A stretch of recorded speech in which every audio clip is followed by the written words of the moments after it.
Problème arrivé avec cette pièce, vous le sentez ou pas? Un soir, Baptiste rentre chez lui, il arrive dans son salon et il voit une femme debout sur son escalier de secours qui regarde par la fenêtre. On est à New York, et à New York, il y a des escaliers issus de secours au cas où il y a un feu, et du coup, quand tu empruntes ces escaliers, bah tu passes devant la fenêtre des gens, quoi. Cette femme est donc là debout à regarder par la vitre, et c'est quand même bizarre parce qu'il faisait encore jour, et surtout comment elle a fait pour arriver sur ces escaliers de secours. En bas, vous savez, il y a une échelle sur un rail qui s'amène vers le sol, et bref, elle a réussi à s'est démerder, elle est là, on sait pas trop comment. Mais on se doute que du coup, ses intentions ne sont pas incroyablement bienveillantes. C'est le moins que nous puissions dire. Baptiste s'est jeté par terre et s'est mis à ramper pour atteindre son téléphone, tout en regardant la femme qui était sur les escaliers et qui essayait de trouver un moyen d'ouvrir les fenêtres de Baptiste.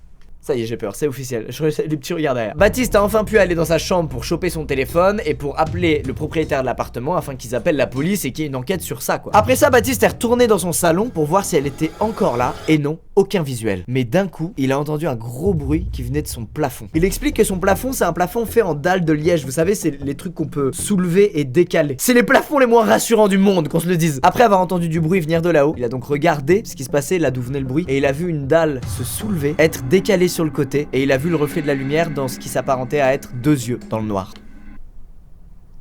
Il y a vraiment des bruits, putain. Il explique alors qu'il a aucune idée de comment elle a fait pour atteindre le fameux vide sanitaire, mais qu'il a chopé un balai et qu'il a commencé à taper dans toutes les putains de dalles de son plafond. Et après un autre long moment, il a arrêté, il a compris qu'elle n'était plus là et il s'est décidé du coup à appeler lui-même la police, à leur dire de rappliquer en vitesse pour enquêter. Mais malheureusement, ça n'a rien donné. Les flics sont venus, ils ont checké les chambres, le salon, le vide sanitaire, le faux plafond, l'issue de secours, et ça n'a rien donné. Mais Baptiste a eu des news quelques jours plus tard de la police, puisqu'ils l'ont trouvé dans les escaliers de secours d'un autre appartement très proche de chez lui. Ils lui ont dit que c'était en fait une personne qui se droguait et qu'elle avait été extrêmement violente à leur égard quand ils ont voulu l'arrêter. Baptiste explique qu'il est bien content qu'elle ait été chopée, mais qu'il sait pas si c'était vraiment elle dans son faux plafond ou pas. Donc ça se trouve, la personne qui était dans son faux plafond est toujours en totale liberté. Yes! C'est bon, vous êtes prêts à passer aux vraies histoires terribles maintenant? Vous êtes sûr que vous êtes prêts?